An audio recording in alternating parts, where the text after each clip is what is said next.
Actually, it was me. Anyway, I'm kind of glad we didn't have an HR department. I probably wouldn't have worked there long. But we're going to talk about that today, like small companies and honestly, the big flag of HR, right? Like I nestle in with hiring because we're a small company. Like I hire or some of those more common things, but HR really has a really big umbrella. It's like trying to compete with marketing. How much can we put under the HR umbrella like we do marketing? Kind of the catch-all. Really? So I wouldn't have realized that. A lot gets shoved under there and all of that. So that's kind of interesting. Yeah, we'll have a good So time. Abby, let's find out a little bit about you. Like I'm going to assume you're grown up. So where did you grow up? I actually grew up in the great state of South Dakota. So I'm not originally from Nebraska. Yeah. And where in South Dakota? Elk Point, South Dakota. So it is about an hour south of Sioux Falls, about a half an hour away from Sioux City. So right in the southeast corner there. I know that sign. I used to do a lot of shows in Sioux Falls. Okay, very good. When I was in the floral industry all the time at this huge wholesaler up there. It's beautiful. I love Sioux Falls. I love that whole area. I heard it's beautiful. I've not been up there. Yeah. It's not that far, Shannon. Yeah. Right. So what is your background? How did you end up in human resources? Where'd that start? Yeah. So it's definitely not a career that a lot of people fall into recruiting necessarily. So my background, I got my bachelor's degree in psychology from Buena Vista University many, many years ago. It seems like a lifetime ago.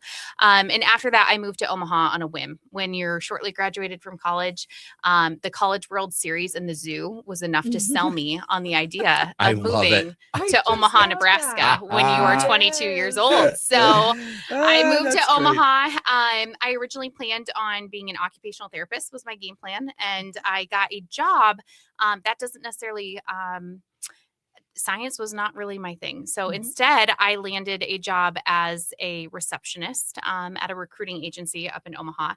My job title was Director of First Impressions. That is a pretty fancy job title in case you want to give that to any receptionist. I love that. Very, very My fancy. kids were that for me. They'd be like, Dad, hey Dad, where are you going? I'm like, well, I have a business dinner I'm heading to. Oh, are you going right now? Yeah. And this is what first impression, my daughter first impression to be like, let's go back to your bedroom and don't wear that. Oh, I have to do that to Travis. They were all my the director time. of first impressions. I love it. Because I don't know, and you do not need to date yourself how long ago that was, but we're seeing that a lot right now is not being so stuffy in our titles because it's really your role. Yeah. And I think that's kind of fun. And it also is a first impression of the culture of the company. It is. Like, what do their titles look like? Are they more conservative or standardized? Are they a little bit more whimsical? So that's kind of an interesting way to even announce kind of what you're all about. Well, we were talking about it off air, like, the legal language, right? So I was telling Abby, I got my will, and I'm reading through it going, I don't understand half of this, these, this, thous, this, ours, this, who's this. I don't even know who I am in this will. Like, am I the whatever? And so I signed it the way I was supposed to, but then I scanned it and put it into ChatGPT, that one. And I said, can you just put this in common English? And it's great. Yeah, it comes out and I'm like, okay, I love that. Yeah. So now I know who I am in the will. So I'll be dead when they use it. Yeah. See, if you have big concerns, just know they won't be yours. Yeah. They won't be yours at that point. Exactly. Okay. So you're doing that. So you're working for a recruiting company, which that is what you do for Lutz now, right? It is. Okay. Yes. Yeah. So, how long did you do that in Omaha? So I was there for about 5 years, and then I met my husband, and he lived in Lincoln. I lived in Omaha, so I made the plunge to move to Lincoln, and got a job doing human resources, and loved that. But then one day there was another opportunity to work for Lutz in our talent division as the client manager, and I love recruiting, so that was an easy yes to say and make the move. So we have a much better zoo. Yes, yeah, it's true. It is very, very true. Yeah, yep. So been there since. Both cities are great, though. They Both are. Cities are awesome and different. And so close. Like I had clients that I showed homes to this weekend from California. They flew into Lincoln, and they're like, or they flew into Omaha. Let's reverse that whole thing. But they were like, gosh, it's really just a hop and a skip to get over. They're used to driving an hour and a half to go to the grocery store practically. It seems like so. Yeah, it's great. Cool. So you ended up at Lutz. Like it? Yes, I absolutely love it. Lutz is a great company. We had a really great team there. So I know. Full disclosure, Abby and I are in the same Centers for Group. So I know this sweet young woman, and she's you're very passionate about what you do. I love that. Very much we kind of do our 60-second thing, and I can always tell that you like what you do. Yes, very much so.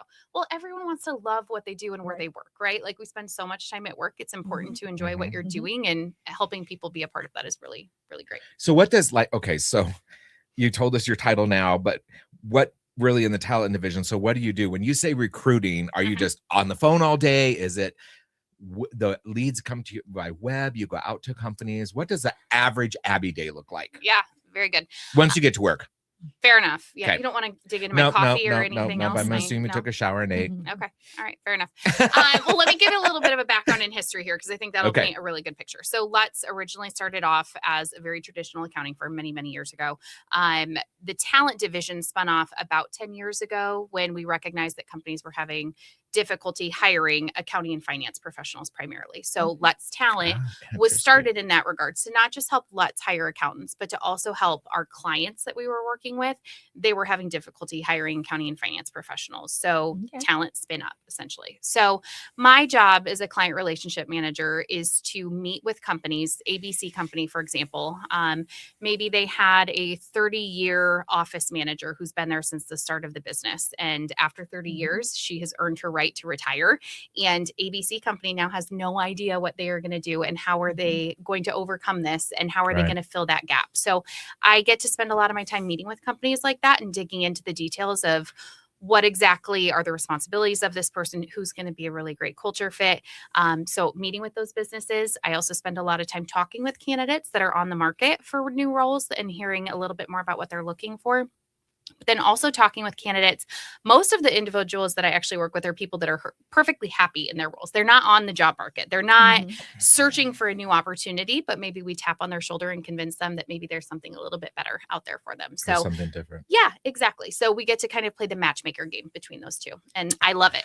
I don't really watch. Oh, sorry. Oh, no, go ahead. I don't really watch news anymore, but I read, I get an email, 1440 News, and I read that. And there was an article a few weeks ago, I believe, sometime since the new year, that was talking about a huge shortage in accounting everywhere. Like it's a field that's not gaining people, it's losing people. Yeah. Well, and to dovetail off of that, because what I was going to say was almost the same, is I had talked with an accountant friend and she goes, I swear that they will cling to routine over making a change. So to your point, maybe the tap on the shoulder is what would make them switch. So we have a shortage, and then we have, by and large, a sector of professionals that maybe don't really like a lot of change. So those two things could go hand in hand. So all the more reason for someone like you to kind of go, what's the possibilities, bring them to them. So absolutely.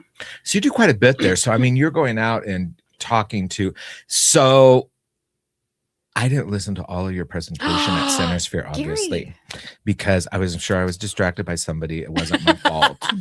So I don't have to go on timeout. But anyway, I didn't really, I'm sure I just didn't listen to you. That Lutz started off as an accounting firm. I knew they did that, but I didn't know that is how they started. Yes. So it's really kind of cool that they were innovative enough and forward thinking to think, hey, we've got these clients are going to have the same problem besides the problem we're having, and kind of fill that niche or niche. What is the word? Right. Niche. It's niche, or it's potato. Niche sounds a lot fancier. So you should go with niche. Like yes. And sandwich sounds better than sandwich. Tell Travis that. Agree. But anyway, so you're out and you actually go to your clients and just chat with them, or do you also search for people looking, or how do you get leads? How do you know? Or so we are very, very fortunate at Lutz, because not only does Lutz have the accounting and finance piece to it, but we also have a lot of other divisions too. So we have an outsourced IT division, we have an outsourced HR division, we have a 401k division. We are essentially a one-stop shop for small to medium-sized businesses. So with that being said,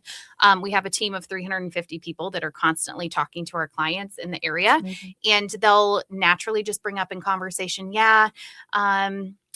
Joey over here just gave notice and we're going to have to find a new CFO to replace them. That's a really quick call to our talent division to say, hey, ABC company really needs some help here. Would you mind getting in contact with them? So we feel very fortunate that we get to be pretty selective about the companies that we work with, because Lutz is such a great firm with a lot of really great clients. So we don't have to do a lot of knocking on the doors or anything else. So very fortunate. You said something earlier about recruitment, but what I heard in that language was actually sales. So selling that opportunity, selling your client's culture to a potential candidate is really one and the same. And a lot of people don't gravitate towards that word, but really you get the pleasure of selling another company to the right potential candidates. So that's pretty cool. Yes. Well, we got to head to a break here. You're listening to Inside Business with myself, Gary Tharnish. That's who I still am. And Shannon Filing, not Travis. And we're talking with Abby Lehr, the client relations manager with Lutz. Gosh, I never, that company.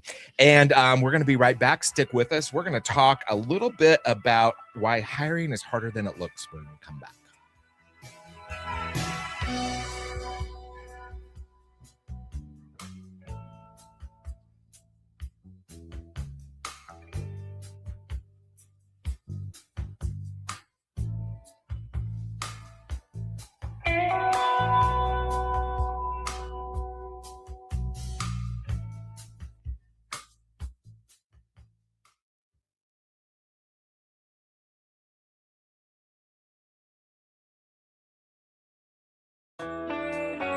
Stories of local success. You're listening to Inside Business with Travis Filing and Gary Tharnish. Well, thanks for sticking with us through that break. You're listening to Inside Business. I'm Gary Tharnish, Shannon Filing. Today, we're talking HR with Abby Lehr from Lutz. Look, I got that right. Lutz. My mindset was like, third time's a charm. Let's hope the charm sticks around through the rest of the show. Okay, question for you. Why is hiring harder than it looks? I got through that. Hiring harder is harder than stay. Why is it? I mean, is it just there's just a lack of talent? What's the deal with that? And Shannon, here I'm answering your question. I'm just answering the question I asked you. That okay? Yeah. But Shannon, you brought up a point earlier that it seems like in that accounting world, people get into their niche and they're ready to go for their 30-year, 40-year, and sometimes don't see an opportunity. I have a good friend, by the way. I should give him your name. That's kind of in that we're all like, you can move up.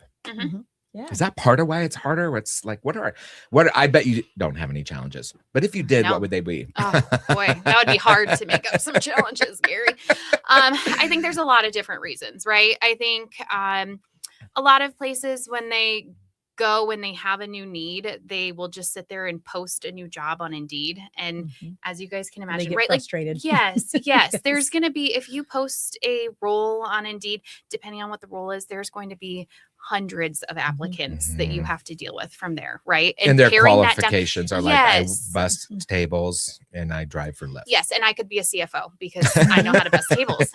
So sorting through those candidates is really, really, really difficult. And the amount of time that it takes for the hiring process is extremely difficult, right? Sure. So working with a firm to help kind of parse that down a little bit. So when we work with a company, ABC company, to hire them someone new, we're doing all of the legwork on identifying maybe the best 2 or 3 potential candidates, so they don't have to waste their time sourcing through Indeed or anything else. We can just send them the real zingers that are going to be a good fit for it. You say that because when we're a small to medium-sized business, which is where my heart lies. Yeah. It is literally all about efficiency because we're wearing so many hats and we're doing so many things. But sometimes I feel like, and it's getting better, but it's okay to outsource these things because we're so used to it all landing on our plate and taking care of it and then doing the best that we can do instead of tapping Abby and go, hey, Abby, if you could handle this, bring me the top 3. Now I've got really good solutions and I didn't spend hours going through it with maybe not even a really great educated lens or an experienced lens to pick those top 2 or 3. Right. So having that as an outsourced resource and same with all the areas of Lutz that you were talking about is I'm not big enough to have an IT department. So, we're finding efficiencies in that collaborative spirit, just going, where can I find talent without having to bring on full time? Your point about a small business person too, having to have all those hats. I remember when I bought my shop, I was 24. So I knew the industry really well. I really knew crap about running a business. And suddenly I'm the marketing guy. I'm the HR guy. So I talk to myself all the time. And I mean, all these other different things. And I was not good at hiring because I would like, oh, you're fun. It's great. And then all of a sudden, that's how I got my job. The insurance agent would be like, can you send your the new driver you hired get his driver's license copied and send it over to me. And I'm like, oh, hey, dude, I need your driver's license. Oh, I can't start driving right away. I won't get my license back for 6 months. Right. I did a great job hiring. I definitely need Abby. But I think that story, That was me. that story kind of terrible. lends right into this is how should businesses assess candidates beyond the resume? Like, we can read Right. a resume, but when we're spending that face-to-face time, or you're spending that face-to-face time, that's where you really want to dig into what makes that person tick, what motivates that person. How Right. do you? And I want to suggest doing piggyback that? on that before you answer that question. Coupled with that, we have interviewed so many business people on this show. A real common theme that has thread right through so many of the business people we speak with is hiring for culture and how important that is, even sometimes more than skill. Well, I mean, if you're hiring a CFO, they should be able to add. Yeah. Would be a good one. But I mean, how deep do you go in that as well? Yeah. So I think our process is really, if we are going to send them out to go meet with ABC company, they have already done typically 2 or 3 interviews with our team before they even get to any of our clients. Nice. So it is a pretty thorough process in that. To your point, we chatted a little bit before we started about people making job changes and how typically people make job changes after 2 years now. That's just common for people that you see all the time. Yep. And I think at first glance, if you're just looking at a resume, it's very easy to make judgments right away on, oh my gosh, someone can't stay any longer than 2 years at any of these companies. But first of all, that's normal for a lot of people, unfortunately. But second of all, when you partner with someone like us, we can walk you through, hey, this is why they moved from here to here to here to here. And sometimes it might be something easily explainable, like, their spouse got relocated, or, mom got sick and she had to take care of them for a while. It could be all sorts of things. Or positive things. Yes, exactly like that. They were recruited out by someone tapping on their shoulder, or it was a huge promotion for them. So being able to have a third party really explain to you the reasons why, I think is really important. You chatted a lot about the culture. Our team would probably say culture above everything. It's really easy to hire for skill set, but when you make the wrong hire, they stick out like a sore thumb. Yeah. Very, very quickly. Right, That's identified. And hiring is expensive, right? Like it takes time to sort through those applications. It takes time and effort and money to onboard someone, and making the wrong choice is devastating. Well, and not only in the time, but what it could cost you in the morale of the team. Yes. What that flows through your whole team that you want to keep and has great synergy. So, and then probably allowing that, we talk about hiring for culture, training on skill set, but sometimes you still have to have a plan for the skill set. So you still have to have that plan. And you also have to give time and space for this new team to adapt to a new member coming in, new ideas. There's that change in there, and it could be very, very good, but we want a little bit of flux in our team and idea generators. So just allowing for that adapting to change mindset to also happen in a positive way. Yeah. So, that brings to light, and we've talked about this a lot as well, where, knowledge is power. And so many times business owners, especially, I shouldn't say especially in small businesses, because I see it now. I hope these people aren't listening. I see it now where I work, which is a big company, that knowledge is power. And when it's disseminated to everybody, there used to be a fear years ago in business. So protected. I'm old. I'm seasoned. I'm very well seasoned. I use the word old. Medicare. Anyway, so we would back in the day, it was like, no, you held all that, you're the owner, you hold those things, and the other people are working for you. You don't do that. And I was that way until I hired a coach. And then when we opened up the line of communication, like, hey, the P&L looks like crap this quarter, and these are the things that, we've got to come up with ideas, help spitball, and everybody became part of it and made all the difference in the world. So when talk about outsourcing, which you mentioned, right? So let's say Shannon and Travis decide, we want to outsource some hiring. We just don't have the time for it now. Do you have a process in place where you go out and you find out about their culture? Or, you interview them as well, I would think, right? Yep. So typically what that would look like is I would sit down with you guys, go to your office to learn a little bit more about what this person is going to be responsible for. What is the culture of your company? What is the growth path for this person? What are the biggest challenges that this person is going to face in those first 6 months?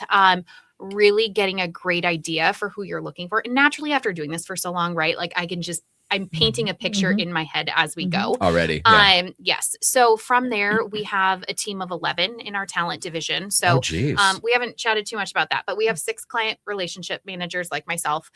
We have a team of 2 recruiters that are going out there and tapping on the shoulders of people that are not actively on the market. And again, convincing them there's a new opportunity. And then we have 2 sourcers on our team that are going out there, and we're posting those jobs very generically so that they don't have your company name on them whatsoever, so that we can start to funnel a couple people in.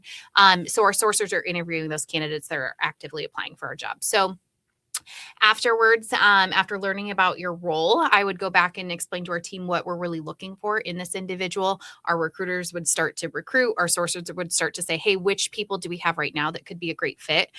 We actually have 30,000 candidates in our database already in the Lincoln and Omaha and surrounding areas.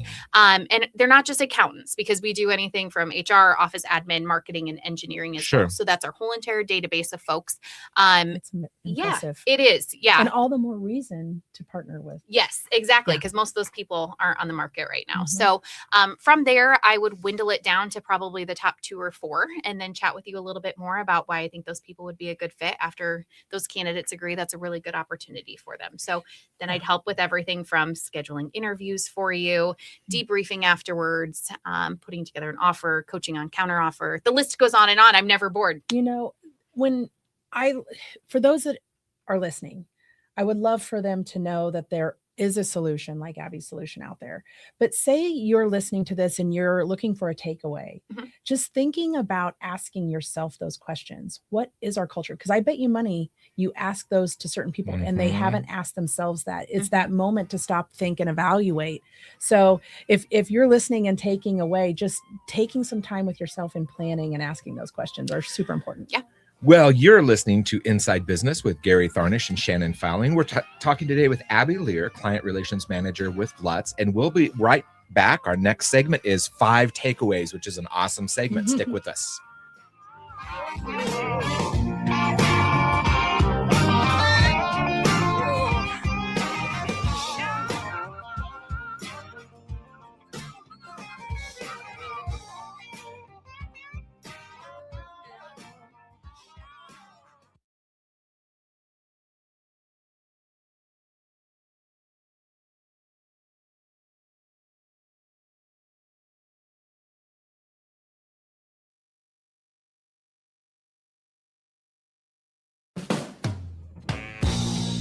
Putting the spotlight on small businesses across America. This is Inside Business with Travis Filing and Gary Tharnish. It is time for 5 takeaways, which was one of my favorite segments. And I love it where we give you 5 pieces of information that Abby's going to have for us.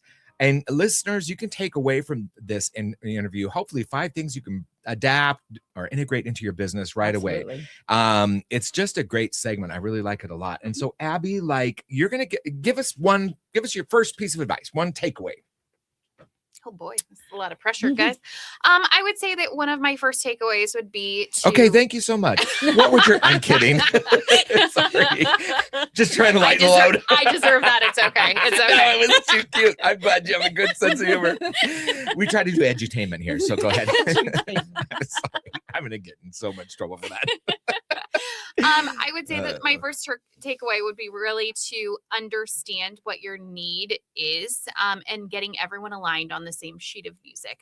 Sometimes we'll sit down with clients and one person will have one idea of what they're looking for, and then another person will have an entirely different idea of what their need is. So really getting internally aligned with what you're targeting in the search and what this person needs to be responsible for. I feel like that's an important starting point. Well, it's a good takeaway. And that's to your point, Shannon, earlier where you were asking, I don't know if it was on air or off air, about if you ask most business owners, would they really be able to clearly say what their culture is? So interesting. You go, there's more than one person, obviously, you're interviewing about their culture, and it's still not aligned well. Or even what Abby said is, we have someone that has left after maybe 30 years, earned the right to retire, which I love that phrase.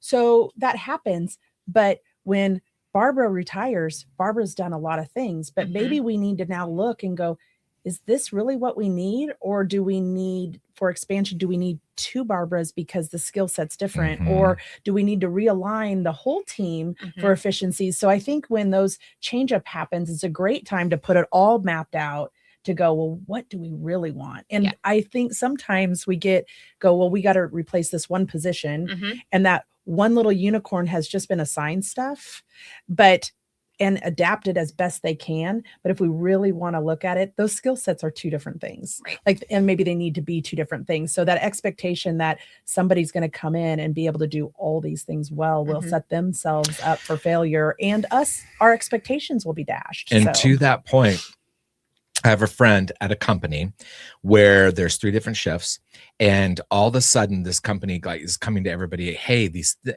things are falling through the cracks. They're important things, and they're really falling through the cracks, and it's a big problem, and nobody's coming out of the executive offices to the people on the floor and saying, do you guys have any ideas or whatever? So finally the people on the floor all knew what was going on. They're like, Bob left.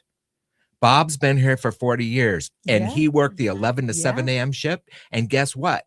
He dealt with all these things and made sure that they were happening, but no one really recorded how many jobs did Bob add on over the years and take off. So I bet there's some of that too. If a position isn't really clearly defined, do you run into that ever?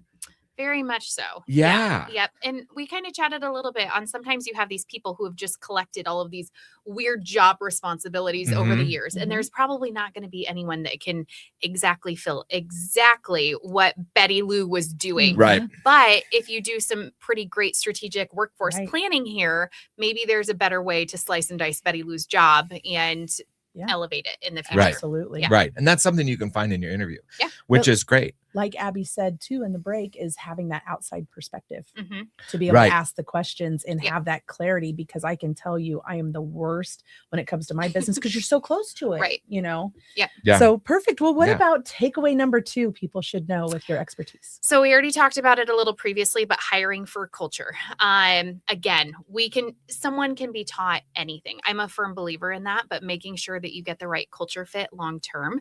And this can be digging in with a client. What is the rest of your team like? Are they really heads down individuals? Do they love mingling with each other? Right? Like, you want to find the right person who's going to fit in well with that group. And getting that right, I think, is absolutely everything. You say that. I have a really good friend, 30 years he was at a place. There was a change up, and then he was finding his bearings about him.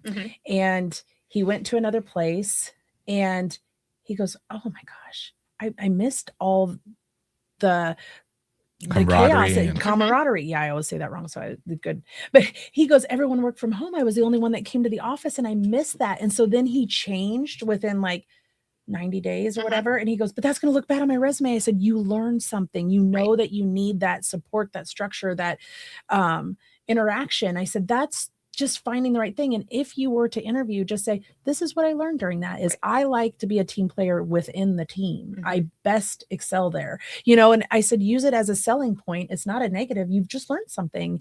But that was a big thing for him. Yeah.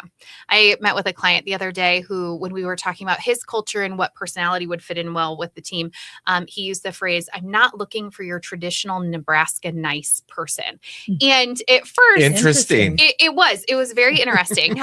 But when you dig into it, it does give a really good perspective on what he is looking for from a communication standpoint. And finding that person who needs that like fluffy supervisor, that person is not going to fit in well with this job. So being very transparent with people too on if that's what you need, this is not the right job for you. Hey, that shipment you lost? God, I bet they probably feel really bad about that. Instead it's kind of like, where's our shipment? Shucky darn. That's going to go down in my Facebook. So I am a certified DISC assessment person. Okay, so I love disc golf. Disc golf. So whatever it may be, but it was interesting because I have done this in a team environment as well, that we had a lot of C's, right? They conscientious, they do a lot of, they're great for accounting, right there. But we had none on this team that was a high D or I. So what happens in that is those people are fast paced and very decisive. We get caught up in paralysis of decision making and looking at the team as a whole, even then going, well, what do we need here? Like to balance it. If we need someone that will do quick decisions, well, we need that person. We're missing that. We got the nice customer service people, but I need someone that's definitive over here. I think that's great perspective. Ideation, able to make decisions, whatever. Yeah. Okay. Number 3, what do you got for us, Abby? I think being able to really look at your company and realize what the perks and the benefits are and being able to sell that to a candidate is extremely important, right? I'm understanding what your benefit premiums are going to be, right? Like no one wants to get the surprise that all of a sudden they're going to have to pay $1,600 a month for their family to be on the insurance plan. So really being able to look at your benefits piece, but also what are the really exciting factors that are going to get a candidate pumped about working for your company. That could be, even like family flexibility. You can work from home on occasion when your kid is sick or a contractor is coming to your house, or being able to leave a little bit early when your child has a basketball game. Those things are really important to candidates, and knowing what your company can offer people, I think, is really important, and being able to define that for them. I had a friend that switched jobs because at the new job on Mondays, they were given tasks that they needed to do for the next 2 weeks. And then 2 weeks from that Monday, they went back.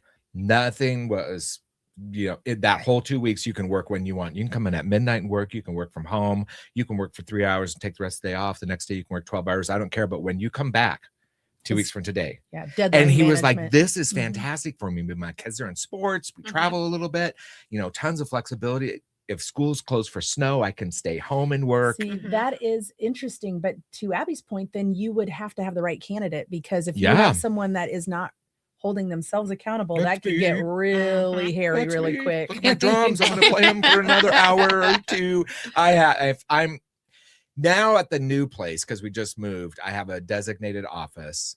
And actually, my instruments are all in there. But because it's a dedicated room, whereas before I was kind of out in the open, I'm much better now at home. But I'm the guy that loves, like the guy you described earlier. If I need to talk to title, I love being able to get up, go down the hall, walk in the office and say, hey, do you have a minute? Here's the situation, as opposed to sending an email, waiting for a response. Because while I'm waiting for the response on the email, I'm suddenly mowing my lawn. So, and I missed the callback. I have one quick question on this one before we get to your 4 and 5. But with that said, I would imagine when you're interviewing someone, an owner, going, well, what do you have for, benefits? I bet you increase the ideas that they might even bring to the table, just to be enticing in their company. It's like, well, I never thought about flexibility or how we could offer that, or added perks. Because I know in small businesses, sometimes we can't pay that wage, or benefit packages look different when you're a team of 4 or 5. Like I can't get group insurance, but what can we offer? And the right candidate has to match up. It doesn't mean you're out and you'll never hire. It's just, you got to find the right fit. So what are some of those creative things that you've seen people adopt that go, I never thought about that? Yeah, I think a lot of companies, the topic of conversation for remote work is such a hot topic right now. I think when we chat with companies about, well, do you offer any remote flexibility? A lot of them often say, no, we don't offer anything. We want boots on the ground in office 5 days a week. But when you dig into it and say, okay, so if there's a snow day, if LPS decides to close for the day because we get 5 inches of snow, can Betty Lou work from home that day with her kid being there? Oh yeah, of course. We totally offer that. And if she needs to go to a kid's basketball game, that is a huge perk right now. That is what a lot of candidates are looking for. They don't think about it. Yes, they don't really think about that as being this huge perk, but it really is for a lot of people. And then if they say no, you can go, how many employees do you have with children? And yes, they're not coming into work that day. So now everybody's home and they're not working from home because you don't allow it. Yeah, it's a whole different world. Then our preference and priority are combating. We're like, I guess one thing I've seen was in the floral industry, which is what I did the majority of my life, was delivery people. It was very difficult. It wasn't a high paying job. It's always usually before Uber and Lyft this is. But anyway, it was just an expensive part of our business, a very, very necessary part of our business. They were also usually the face of our business. Yes, for sure. So nobody saw us until they arrived at the door. And if you had 2 drivers and you had 2 drivers that need to be out all day and one of them's sick, then you're losing an employee to go. It was a nightmare. And it was one of my employees, when I was disseminating information always at our sales meetings every week, and somebody said, well, you get these retired guys that want to work, but we end up kind of not hiring because they don't want to work every day. So we hired 6 retired guys to work. Yeah. And I just said, okay, you guys, this is the number of hours we need you. You guys work out your schedule. If Bob can't make it, find somebody else, Ron, Ray, Jay, whatever, that can make it. And it worked brilliantly and they loved it. It's just creative strategies and accomplishing the end goal. Yeah. Yeah, that's great. All right. What's our 4th thing? Move quickly and efficiently. I actually talked to a candidate yesterday, in fact, and I asked him where he was at in his job search. And I was like, are you interviewing for anything that you're incredibly excited for? And he was like, well, he had found this opportunity on his own for a pretty entry-level job, to be honest. And I was like, well, where are you at in the process? He's like, well, I've already done 5 interviews. They let me know there would be 1 more. Whoa. Do we really need that many interviews for some of these positions? Right? Some of the positions. Yes, to be some of these positions, right? I can understand maybe at a CFO level, maybe we add an extra step or 2 to the process, but candidates are moving very quickly, especially good candidates. I'll bet. And they are oftentimes interviewing for multiple opportunities at once. And if you think that candidate is your person, don't delay the process. So it's like real estate. Yeah, exactly that. I get that all the time. I'm like, our phrase is if you sleep on it, you won't sleep in it. Oh, that's a lot of That's times. a good phrase. Really Yeah, good. because it's so marketable. That is. I know, right? Exactly. No kidding. But it is. And I remember when I first heard it, I'm like, oh, really? So people don't have time to make a decision. But it's like, and I'll have clients all the time that will ask, like, do I have to write an offer? No, you write an offer when you're comfortable, but always know at any point in time somebody else can write that offer. So for you, at any point in time, they could take another job. I love that you made that parallel because buying a home is a big decision. Changing a job can be a big decision. Equally. Oh, sure. For sure. But on that contrary, like that seems a little crazy. I've had Travis have 8 interviews for something that he got 100% commission on. It's like he'll wash out if this is not the right candidate. Let's be real. And he didn't. But I sit here and go, sometimes we also don't spend enough time on key positions to go, do we need to make this decision in 60 seconds or 60 minutes, or do we need to take them to dinner? How are they out in public if they're going to be whining and dining a client and waitress? All those things. It's like, think about what you're going to need to get, the knowledge that you needed to get before you can make that decision. But that seems like a decision paralysis. Yes, yeah, very much so. We're gonna have to go to a break quick. So what's your 5th takeaway real quick? Oh, yeah. I would say that there are a lot of administrative pieces at the end of a hiring puzzle. So for example, running background checks are incredibly important, and also doing reference checks. I feel like I can't preach reference checks being important enough. And doing your due diligence on what that person is like in the seat and doing the work. And I'm not talking about, I don't want to talk to someone's best friend at work. They're just going to tell you great things. I'm talking about getting really good quality references with previous direct supervisors. Okay, we're going to talk background check and acupuncture when we come back with Abby. So that'll keep you guys on the break sticking with us. No, you're supposed to go pins and needles. You're listening to, pins and needles work. You're listening to Inside Business with Gary Tharnish, Shannon Filing, and we're talking with Abby Lehr today, Client Relations Manager with Lutz, and we will be right back after the break.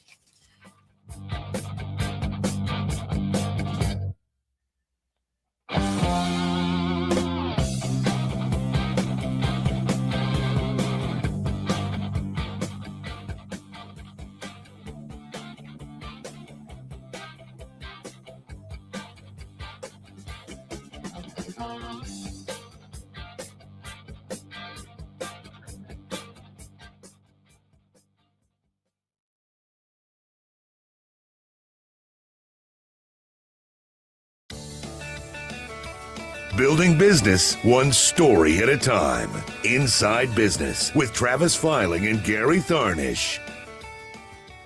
Thanks for sticking with us. I'm Gary Tharnish with Shannon Filing today, and you're listening to Inside Business, and we're chatting with Abby Lehr from Lutz. And it's time for our Unexpected Impact segment. If you think business is full of surprises, human resources is where 80% of those surprises come from. Right? No That's joke. so true. I didn't pre-read this, but that's good. That's funny. And for those of you that have been on pins and needles, Abby's going to share some unexpected impacts. But before we left, we were talking about references, calling references, and background check. At what point do you do background checks in the process? And the reason I ask is the first time I went to an acupuncturist, she spent an hour and a half talking to me about, all sorts of questions about family history, my life, how I feel about things. She even asked me what I remember from being born. I was like, what? Does anybody? She goes, there are people that remember. I go, oh, they do not. Anyway, but what was hilarious about it, after an hour and a half, I get up on the table and she comes to put the first needle in from behind my head, and it's going to go in between your eyes right here, which is your calming thing. But before she puts it in, she goes, oh, you don't have an aversion to needles, do you? And I'm thinking to myself, okay, you should start with that. Like, you should start with that, because after an hour and a half, I'm not paying you a dime if I have an aversion to you, but you should send me to a psychologist. What am I doing here? So I'm just wondering because a background check it could stop the process. How many interviews normally do you do before you do that? I mean, I'm sure there's a cost to a background check. Obviously, I'm just not aware what it is. I'd have one to become a realtor, but I mean, when do you do that? Is it different? No, it's not typically different. So our background check and reference process typically comes at the very end after someone has already accepted an offer. So all of our offers are made contingent on a background check and references afterwards. So really at that point, a lot of times when we do contact references, this candidate has already given notice, and the candidate knows before we reach out to those references on. Got it. Yeah. So we're not announcing to their boss. Have you ever had the quitting. background check then X-nay the whole deal? Like, Yes. I was on a board that so happened. hard. I won't know the ins and outs because I was kind of new on the board, and we're around and half of them knew what was going on. And I'm like, what? This doesn't make any sense. They gave a contingent offer, and I would imagine there is some magic in how that is worded, right? But then it came back because he was going to come up and run this very extensive organization, but from out of state. Well, the background check took a little bit longer. The references took a little longer. And then what happened was there were some fraud issues being there wasn't anything that would show up in a background check, but there were question marks being evaluated where he was. And so then that contingent offer was removed. It was a whole thing. There was a lot of litigation in it. But I think to your point is an unexpected impact can come up, but having those I's dotted and T's crossed and how that offer is made and the understanding that we still have these final pieces would be pretty brilliant. Yes, absolutely. Was there ever an unexpected impact that hit, even if it's an individual case where you're just like, wow, that came from nowhere? Is there ever anything like that? Or is it pretty much a set process and pattern where? I mean, I feel like there are always unexpected surprises. Does anything come to mind to me right now? Probably not, but that's because it probably happens so frequently that nothing even sticks out in my mind it's at just all. like normal. It's all just a lot of organized chaos is Yeah. really what it is. So I love that. yes, yeah. But then that's also something very interesting, that what is normal for Abby or Lutz to navigate would not be normal for me. That could be a total unexpected impact. What am I going to do? And it's like, we've seen this, relax. This is how we deal with this. One of the things that I was questioning is references. When does that come into play? Like if you're tapping someone on the shoulder, or I come in and I'm maybe open to opportunity, but haven't made the decision. I don't want my current employer to maybe know. How do you get what you need for background and ask the right questions to actually make them even valuable? Because a lot of people think, oh, they're just going to validate the dates. Right. Yeah. And I've heard that from clients that I've worked with before on like, oh, I feel like that's just checking a box for you. But I truly believe in references and getting that really good information. It can answer any final questions on like, hey, this person's never managed people before, but do you think that they have the true skills to be able to do that in the future? Those pieces are all things that can be done throughout the reference check process. Ours are typically done at the very end after that offer is made, again, contingent on it. But if there is a client that's having a couple questions that they want answered before that, we can do them a little bit sooner. Not with that person's direct supervisor, of course, because I don't want to be responsible at all for someone's boss finding out that they're secretly looking for a new position. And then they get canned afterwards. That would be worst case scenario. Yeah. So, when I had the shop, the thing everybody always said, when you go to conferences and there were speakers and stuff, it's like somebody calls for a reference, tell them when they started and when they quit, period. Yep. I never did that. I'm like, if someone wants to sue me, they can sue me. I was pretty darn open. They'll say, would he be considered to be hired again? Yeah. I'm like, no. Yeah. You Yeah. know, like- I'm like, you can't make change, you know, but you're awesome with people. You know, I felt I was always pretty good kind of, I don't want to use the word judging and knowing what people was, you know, assets were and what they were good at, and what they just simply weren't good at. So if somebody's calling about something, he's like, oh, do you think they would be good at, you know, running their cash register and front? And I'm like, that's why I let them go. Yep. You know, and then I thought if they get sued, I mean, I told the person I let him go, that's why I let him go. Do you want to do? No, that's all I want to do. And it's kind of like, so, do you run into that where they're just like giving you the start and end date and that's it? Or are most people pretty much tell you a little bit? Because I would think, you know, in hiring and trying to find that right person, if you're hiring their culture first, you know, that's more important. But then at that point where you're doing it, you want to make sure the skill's there. And how did they perform? Yep. Sorry, Gary, I got distracted. What was your question again? Well, I don't know. I just kind of gets off on a babble. rabbit. Yeah, I know babble you and did then for I a just second. throw I was it like, to you. wait, what was it again? So No, this is a ground ball. And Okay, so all right. if it Hit me hits with your it. glove and hits, you're a golfer. You're a golfer, right? am, So this is a golf. Okay, so Oh, we're not going to get a hole in one on this. Nope, Okay, we're nope. probably not. What's the worst one? Par 12. We're on a par 12. It's a par 12 question. I do It was- remember. It was more, you're at that point. They're gonna hire, you know, they probably told their boss, but then you call to get some references. Do you ever, when that happens, do you ever find out, wow, like this is an unexpected impact because they're not like something, they're maybe not going to be a fit? Has that ever happened? Or they won't give more information than dates. Yeah, I feel like it's happened that people won't give more information than dates before. And then typically you have to navigate that process on like, okay, well, can I talk to your previous supervisor at your last job prior to that? Or, you know, trying to work through that. Has there ever been a time where maybe the references come up on something that I didn't expect? Maybe a skill set that I thought was there that maybe supervisor is telling me is not there. To the level. Right. Yes, exactly that. Yeah. And I think it's being very open and honest then with our clients and saying, hey, here is what the reference said. Here are the things that Joe is really, really, really good at. And here are the opportunities for improvement that maybe they were progressing towards. Sure. Yeah. And then ultimately It's up to the hoping, client. yes, Yeah. exactly that. Yeah. And Yeah. I just want to put a charge out there too for the business owners is I'm not saying I do this great, but I must not do it really bad because I have stayed in touch with some people that I've had to let go, people that have left, I've remained friends with or became friends with.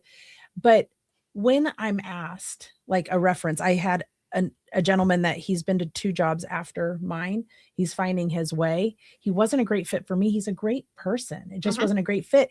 And I'd be like, he goes, would you be a reference for me? How often does that happen? I had to let him go. And I'm like, that's just, you aren't enjoying it. And it's just not a fit. Right. He kind of grieved that.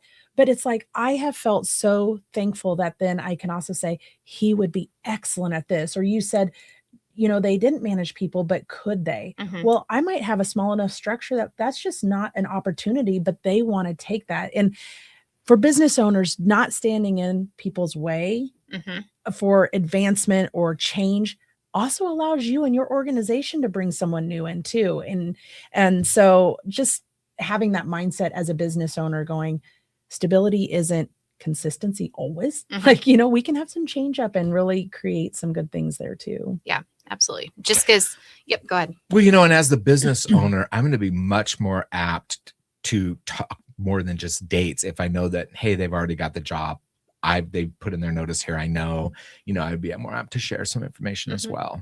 And I like that thing where you said, okay, yeah, they're really good at these 12 things and these 3 things, you know, are not their, you know, forte. It's not really what they do the best. You know, that's an okay thing to know. Yep. Yeah. And maybe it's that maybe they weren't really great at those 3 things at your company, but maybe they're not going to have to do that in their new job, right? Like maybe that's the reason why they were looking for a new job is because maybe they were a director first impressions and they hated greeting people, but now they're going to sit in a back office and do a lot of admin work and be heads down. And that's a perfect fit for them. Right. So really understanding how the 2 roles are different. Yeah. I just had a guy I showed houses to, he and his wife this weekend from California, and he's interviewing here for a very high level job at a university.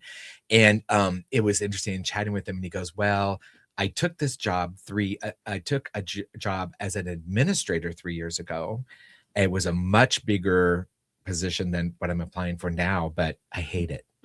It's just not, I thought it's not at all what I thought it was or how it was presented. And so it's stepping back to going, I want to be, you know, in the classroom again and doing these things. So it's kind of interesting. 100%. And that's one of those things too, that people can, you know, people can judge looking off his resume, perhaps on, oh my gosh, he was in this really big role. And now all of a sudden he wants to take a step back. Yeah. What happened? Yes, exactly. Did he get fired? He was terrible at the job when it's, no, maybe it just wasn't the right fit for him. Yeah. So that friend I told you with 30 years, he managed a lot with people. And he realized in his second life, his second career, he goes, you know what? I've done that. I can do it. I just don't want to anymore. And so making those decisions and not making those assumptions, it all comes down to communications and great questions. So we can get to the root of that. Yeah. Yeah. Well, it's time for another break again, unfortunately. But stick with us. We're having a lot of fun talking with Abby. I'm learning a lot. Absolutely. Gosh, I was a horrible HR person. So you're listening to Inside Business with Gary Tharnish, Shannon Filing. We're talking with Abby Lehr, Client Relations Manager with Lutz, and we'll be back right after the break.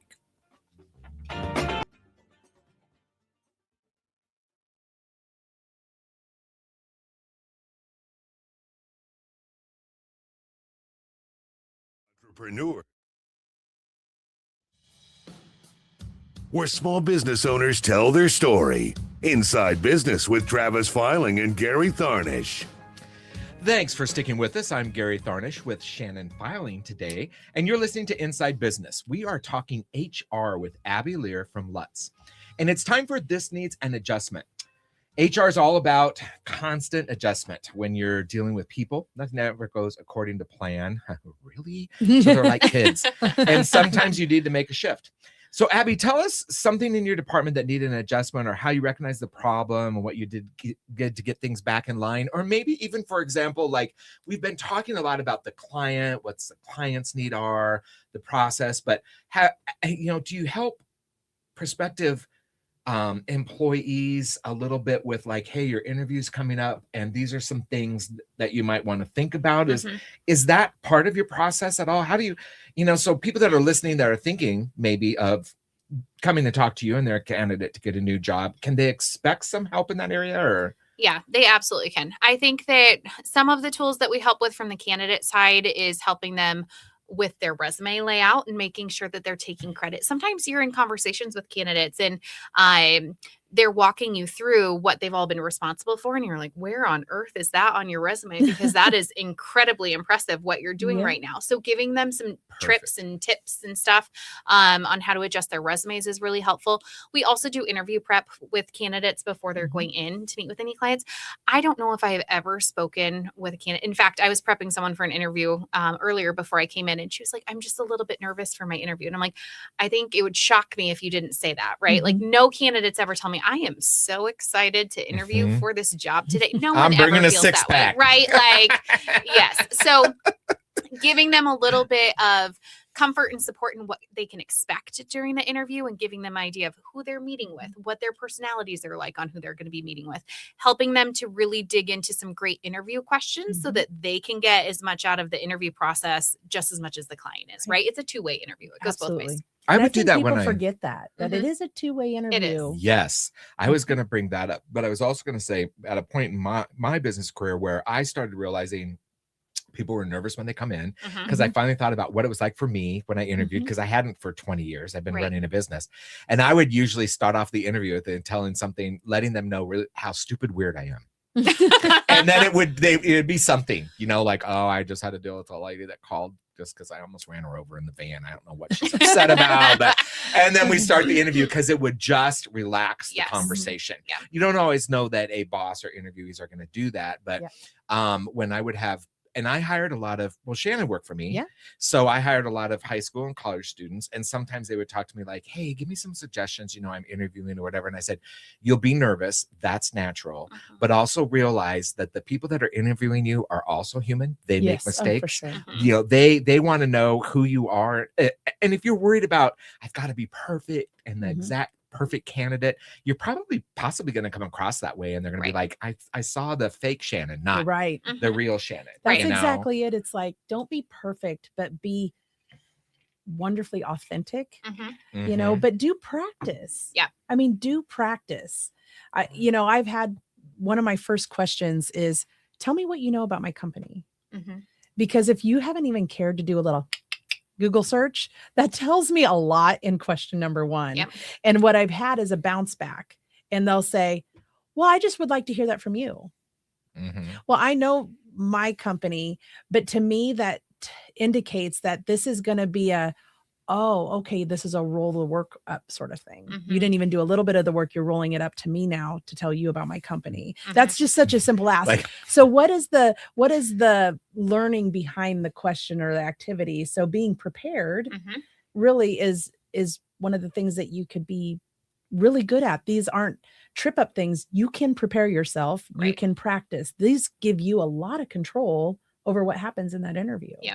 We always try to tell candidates too. I think it's important, like when people can carry a portfolio with them with their resume and maybe a couple notes in there. Mm-hmm. I think a lot of people are like, oh my gosh, I will be just fine during the interview, but people get nervous, right? Like they get terrified, definitely. They blank, they can't think of their questions that they had prepared. So really being able to lay it all out for yourself, I think is really helpful. Well. Also, the interview where it's gathered the troops, you're sitting there and 3 people walk in, right? And you feel like, oh my God, the Roman army just came through the door, and here I am, a gladiator with no sword, and you're like, I mean, that can be a very stressful too for people as well. That is, go ahead.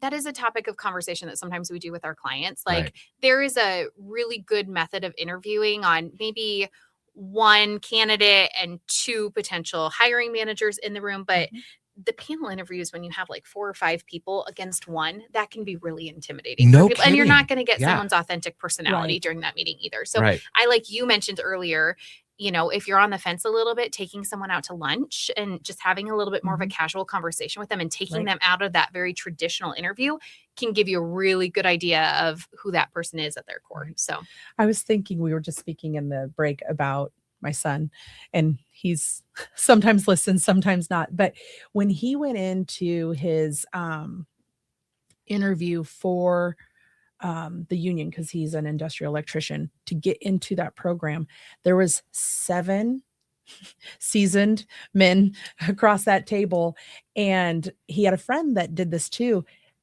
Melted, was not prepared. Alex, not the case. How you doing? How you doing? How you doing? Sure. And they have said to my husband, meeting him later, he was the first one that could look us in the eye, shake a hand. Just some of those things, those behaviors mean a lot. It shows confidence. And even if internally you're feeling a little like melted inside, it's like, hey, fake that till you make it. Look them in the eyes, have a great handshake. The rest will settle you as it goes. Yeah. But.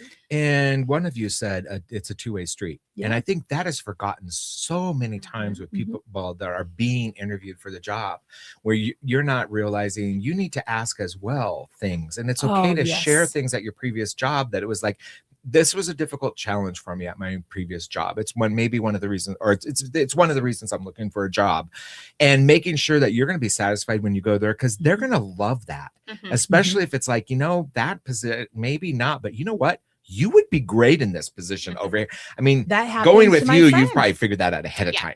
But I mean, for anybody that's maybe just thinking of interviewing for the first time, or even if you're 16 listening and you're interviewing, absolutely, be proactive about what you want as well. I might pick up my daughter and then pick up that guy buying a house I told you about, and then bring them to visit you. Oh, look at you. I'm going to be in so much trouble. But she is, oh gosh, I doubt her boss listens. Anyway, it doesn't really matter. I would like to see her find a different job, because she's very, very talented at what she does, and she's learned a lot. I'm very biased, obviously. Let's just get that out the window. But I also objectively, having been in business, look at what she's doing. She's at a job right now where they are piling on and piling on. They'll burn them out. And piling on. She's on salary.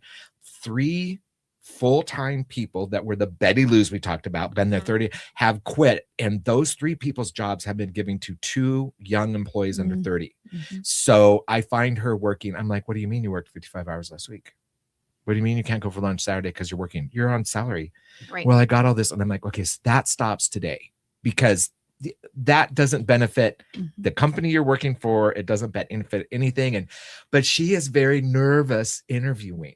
So that's kind of why I'm asking this question a little bit. It's nice to know that there's some coaching in that area because it's important. Yep. Absolutely. Yeah. Because then we get our best self. Right. And I was always disappointed because I always leave space at the end to go, well, what questions do you have of me? And then I always interview with a second person because they're taking the notes, right? So I be present and I pull this aside. And if they say, no, that's it, I feel so let down. It's like, because I will learn more about them in the questions they ask me, because now I know what's important to them. I understand what's really going to drive them. How do you handle this? They want to understand. And so if they say nothing, at that point, the interview is like, yay. Yep. You know? So you were saying, I don't know if we're talking about this on air or not, but that you had a candidate recently that was going to interview and they told you they were nervous. Yeah. And tell us like how you coach through that, a few things that you say, because you probably get that a lot. I get it all the time. Yes. Yep. I think for them, giving them a little bit of peace of mind of who exactly they're going to be meeting with and what personality type that they have, and really being able to walk them through, this is what you can expect during the interview process. The hiring manager is extremely casual. They're very conversational. They're not going to ask you any silly questions like, what is your favorite appliance in your kitchen? Because we chatted about that earlier, right? Like what? Giving them an idea of what they can expect during the meeting. I also think sometimes, and this is such a small little thing, but sometimes people are nervous about like, well, what door am I going to go to? And where am I supposed to walk in at? So taking away, those absolute basics. And it sounds small, right? But like giving people the confidence when they're walking in the door that they're where they're supposed to be. They know where they're going. They know that they're wearing the right thing for their interview. They know what to expect, right? It's you. Yes. Yeah. That's great. Because that's stuff that you go in cold, you wouldn't have those insights, and those things can really ratchet up the stress where it's not needed. Yeah. That's awesome. That's just I remember a point once where we were interviewing for a board member and the candidate came in and for a CFO job in this board, comes in. I'm on the executive committee, but's interviewing, comes in for the meeting with a coffee and a coat hanging over and papers and and just blood all just kind of falls on the desk. And I'm thinking to myself, okay, this worked for Einstein, but he was probably hired prior to that all happened, and you're just kind of like, and the whole interview was disheveled. I mean, it was, get yourself together, man. Yeah, I know that's what I wanted to do, because on paper, everything was awesome. And he did not end up getting the job. And I often wonder if he had a little more preparation on those little things. Like, leave your coffee in the car. Don't bring your papers in. You don't need them. It would have made all the difference. Well, this has been a fun interview. For those of you listening, stick with us. We have one more segment coming up. You're listening to Inside Business with Gary Tharnish, Shannon Filing. We're talking with Abby Lehr, Client Relations Manager with Lutz today. And we'll be right back after this, our last break. Stick with us.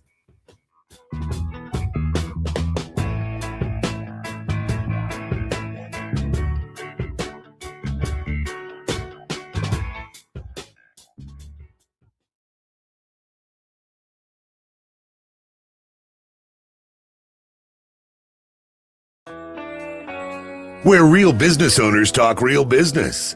Inside Business with Travis Filing and Gary Tharnish. You've been listening to Inside Business. I'm Gary Tharnish. Shannon is with me today, not Travis, which is kind of fun. And we're talking HR with Abby Lehr from Lutz. Abby, one thing we haven't really talked about is temp hiring. And do you do that? We do. Okay, tell us a little bit about what that looks like. Yeah. So we do offer, of course, the direct hire placement is what we've spent a lot of our time talking about. But the temporary staffing side of things is for times where companies really just need to fill in a gap, essentially. So think maybe an HR manager is going to be going out on maternity leave and they need someone to come in for 16 weeks to cover for that person, because the work ultimately still needs to get done, right? Like they still need someone there who can provide that support. A lot of times we also see this with project work that maybe needs to be done. Maybe they're doing a systems conversion and just need a little bit of hands-on help for the next several weeks, just some project-based work.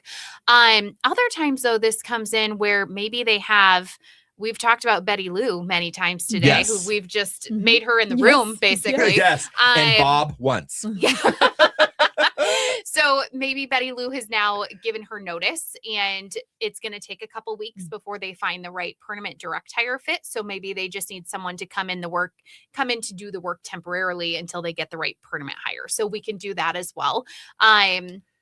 Yeah, so that's a lot of fun. Cool. It's very fast paced. We have a lot of really great candidates that are just kind of willing to step in and do that work. I have a friend that owns a company, and that's how he hires. Oh, okay. Yeah. He brings in temps and then is like, this temp is great. So do you see that happening sometimes? A lot of times we'll do, like, we call them temp to hire positions, where someone, it's kind of like a try before you buy scenario, right? For like Amazon. Yes, exactly. For both the client and the candidate, Sure. You can go in, test it out for a couple weeks. And if it's a mutual fit, then great. And if not, then eventually the project will come to a close afterwards. But for candidates, I think it's such a great way. Sometimes we get candidates that are like, I'm not interested in doing any temporary work. So I feel like there's a little bit of a stigma to it almost. I love temporary work because I feel like it's a great way for candidates to get some consistent income coming in the door while they're unemployed. It's a great way just to beef up your resume a little bit with a new skill set or a new software that you've learned. But we also tell our clients up front, hey, Betty Lou over here is willing to come in and help you for the next several weeks, but ultimately she'd like to find the right direct hire position. So please be flexible with her as she needs to go out on interviews and chat with people on the phone. And they're always very understanding about it. So it's not like you're locked in, you're not committed for life in these temporary roles. It's just a good way to kind of bridge the gap. And ultimately, if you find something new, we just ask for a 2-week notice, just like any other job. I love that. It's great. Yeah. Do you have anybody they have the ability to have that flexibility, and they just like that? They like to move it around a little bit. I have quite a few candidates that I work with that just love that project-based work. They love the variety that they get. A lot of times I see this with maybe folks who have retired and they get to retirement that have been accountants and now they're bored out of their mind. And they were like, I don't want to maybe be working 40 hours a week, but I would love to maybe work part-time 20 to 30 hours a week, helping out a company whenever they need. And I have one person in particular that does that. And I just love her. She is just a great utility player. You can plug and play wherever's needed. Yeah, that would be awesome. For what you are having to do filling positions like that. But I'm glad you brought that up, because I was thinking to myself, like retired CPAs or accountants that retired. And then they're like, they know what tax season is like. Maybe they're willing to go, hey, during tax season, I'll work 10 hours a week just to kind of keep busy and get the know of it. That would be awesome for that. In the floral industry, we would always, when people retired, it's like, we'll see you on Valentine's Day, Mother's Day. We'd see Dawn. We would see. Exactly. Right. The people I would bring in, because it's like, you don't get to retire, because we know there's those days where we need you, which makes sense. So, in temp hire positions, I love what you said about it gives them that chance to get the feel for the company too. And that they might be like, do you sometimes have them come back and go, God, Abby, I would love to work for that company. If they ever have something, does that happen? That is actually happening for me right now really? With someone who is in a temporary capacity. And now the client has opened up a permanent position and they're like, hey, I love working here. I love the people that are here. Ultimately, it's great, right? Like, it's like a free behind the scenes look into the company to see if it's something that you could picture yourself doing long term. So that happens pretty frequently. And I love it when it ends up working out, because it's a great fit then on both sides. But as we talk about fear of change. Yeah. Well, that takes it off the table. Yeah, no kidding. Really takes it off the table. Right. So, so I'm going to be a temp hire. Okay. And do I then have to interview with that company before they hire me temporarily, or they're just trusting that you already have done all that work and this is a plug and play, like you said? Yeah. So every once in a while I get a client who just trusts me, that they're like, Abby, send me the greatest, best available person that you have. And I will send that out to them. Most of the time though, they do at least one interview. A lot of times it's a pretty simple interview process. One interview tops, maybe even just a phone call, just to make sure it's going to be a mutual fit on both sides. So do you have a pool of temps? Yes, we do. That are readily available. Then when we have clients that come to us and say, hey, we have this project-based work, we'll call those candidates and say, hey, ABC company needs someone to come in for 10 weeks. This is what you'd be doing. This is the pay. Would that be interesting to you? Yes. And then we'll finagle it from there. So I have a question on that. If you have people that really just like project-based work, or they're 16 weeks into cover a maternity leave. What happens if they are also in need of benefits at that particular point? So we don't have any benefits that we offer as a temporary or consultant throughout Let's Talent besides the mandatory sick leave that's required in the state of Nebraska. A lot of times, maybe that individual will be married where they have a spouse who's getting benefits. Maybe they are utilizing Medicare or something to that effect. So yeah, same thing like we talked about with small business. Sometimes you don't get all the benefits there, but you find the right person that doesn't need them or, perfect. Follow-up question. I hire a temp employee for, 4 months while someone's out on maternity leave. Yeah.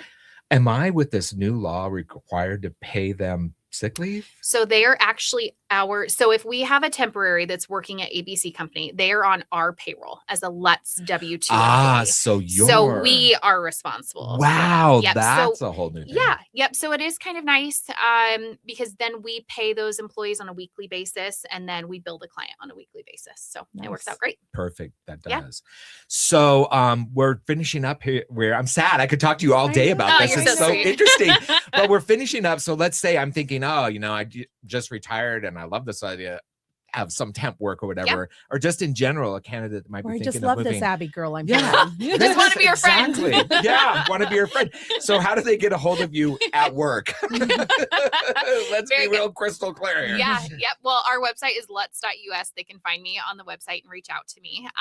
Any candidates, even if they're not actively pursuing new opportunities, if they're just curious to hear about what's going on in the market, I would love to connect with them and chat a little bit more. So again, we're focusing on accounting and finance professionals, HR professionals, office admin, marketing, and anyone in engineering as well. So, I love that clarity. That was going to be my next question. Yeah. Nice. Yeah. Good. And then from a company side of things, any organizations that are just having troubles with their hiring needs or maybe have a newly created role that they want to learn a little bit more about what Let's could bring to the table. I think one of the biggest highlights for us is that we do work entirely on a contingency basis. So what that means is if ABC company wants to partner with us and meet candidates through us, it's no charge whatsoever. Literally none. The only way that they pay us is if they choose to hire someone that we present. So there's really no risk whatsoever. That's awesome. That's great. It's been a pleasure having you on. Yeah, thank you so much. And listeners, thank you for listening. You've been listening to Inside Business, our new little name there, and it's been a pleasure having you, always. Shannon. Thanks I love that so much. And Abby, thanks for joining us. We'll see you next week.